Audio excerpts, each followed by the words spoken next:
যিনি প্রসিকিউটর ছিলেন তিনি তো পদত্যাগ করেছেন। তিনি শিক্ষক ও শিক্ষকতা পেশায় ফিরে যাবেন বলে তিনি জানিয়েছেন, কিন্তু এটি তো আসলে কি সমাধান? শিক্ষকতা পেশায় ফিরে যাওয়াই কি আসলে নিস্তার? এখানে পাওয়ার সুযোগ আছে কিনা? মানে অভ্যন্তরীণ তদন্ত হবে।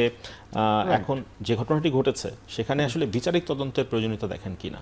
হ্যাঁ, ডেফিনেটলি, অবশ্যই অবশ্যই। এখানে তো মানে যেটা হচ্ছে যে পদত্যাগ করা তো মানে সেটা পদত্যাগ করলেও একটা অভিযোগ এসেছে এবং বেশ শক্ত অভিযোগ এসেছে, এবং আমরা মূল সেই দৈনিকগুলোতে দেখেছি, এবং তারা অডিও রেকর্ড এগুলো তাদের কাছে আছে সেই সংক্রান্ত, এবং তারা বলেছে তারা একটা প্রিলিমিনারি টেস্ট করেছে।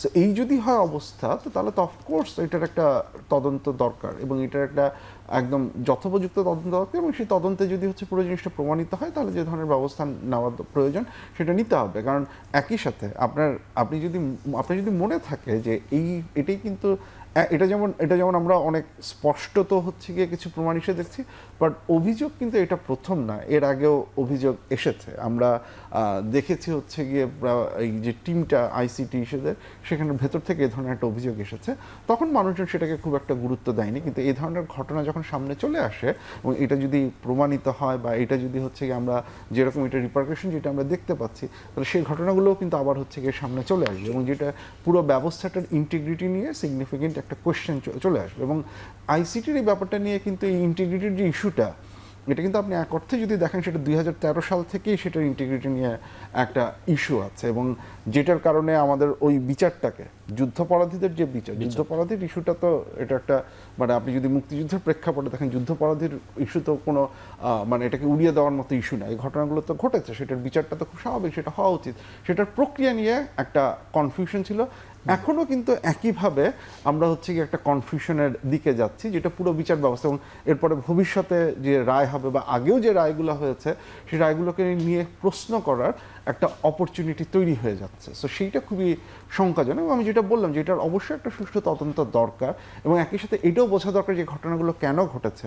এটা কি নিয়োগ সংক্রান্ত, যাদের নিয়োগ দেওয়া হয়েছে সেইখানে কোনো সমস্যা ছিল? সংবাদ মাধ্যমে যেমনটা দেখেছি যে প্রসিকিউটরের পক্ষ থেকেই যোগাযোগ করা হয়েছে আসলে পক্ষের সাথে। সেটাই আরো উদ্বেগজনক, অনেক ক্ষেত্রে আসামি পক্ষের সাথে পক্ষ থেকে যোগাযোগ করা হয়, এখানে প্রসিকিউটর নিজে স্বপ্রণোদিত হয়ে যোগাযোগ করেছে। আমরা প্রসিকিউটর যদি সত্য হয়ে থাকে তবে সেটা সত্যি উদ্বেগের জন্ম দেয়। মোস্তফা ভাইয়ের কাছে একটু কি ক্রাইটেরিয়া ইউজ করেছিলাম সেটাও আমাদের বোঝাটা খুব গুরুত্বপূর্ণ। মোস্তফা ভাই, মানে একজন প্রসিকিউটর কি চাইলেই মানে টাকা নিয়ে একজনের জামিন করিয়ে দিতে পারেন, নাকি একার পক্ষে সম্ভব? ওনার এটি তো একটা টিম ওয়ার্ক, মানে সবকিছু তো চিফ প্রসিকিউটরের মাধ্যমেই হয়ে থাকে। একজন পারেন বলেই তারা করেছেন, কারণ পাড়ার রেকর্ড আগেও আমরা দেখেছি, বোরকা পরে একজনের কোনো বিশেষ জায়গায় গিয়ে দেখা করার ঘটনাও কিন্তু আমরা জেনেছি। তিনিও প্রসিকিউশনের খুব প্রভাবশালী একজন ছিলেন। তো এগুলো তো আমাদেরকে কষ্ট দেয়। গোটা বিচার ব্যবস্থা নিয়েই এমনিতেই নানা প্রশ্ন আছে, ওখানে আবার আইসিটি অ্যাক্ট, এটা আরও বিশেষ কিছু একটা স্পর্শকাতর। তো যখন এই ধরনের স্পর্শকাতর বিষয় নিয়ে আমাদেরকে কথা বলতে হয়, এটা কিন্তু ছোটোখাটো একটা বিষয় নয়, মূলা চুরির ঘটনা নয়, বা সামান্য কটা টাকা চুরির ঘটনা নয়, পকেটমারের ঘটনা নয়। আমাদের জাতীয় অস্তিত্বের প্রশ্ন আছে এখানে, রাজনীতির প্রশ্ন নয় তো আরও পরেই গেলাম। আবার যখন এই বিষয়গুলো রাজনীতির ময়দানে চলে যায়, তখন দেখবেন এক এক বয়ান যখন আসে, অর্থ থাক আর না থাক, সত্যতা থাক আর না থাক। কিছুদিন আগে জামাতে ইসলাম থেকে একটা অভিযোগ করা হয়েছিল, অন্তর্বর্তী সরকারের কয়েকজন উপদেষ্টার অডিও তাদের কাছে আছে। দুজন উপদেষ্টার কিন্তু তারা আসলে গ্রেপ্তার চেয়েছেন, পদত্যাগ চেয়েছেন, জিজ্ঞাসাবাদ চেয়েছেন, বিক্ষোভ আরো হয়েছে। কার আসে আমাদেরকে তো উদ্বিগ্ন করছে।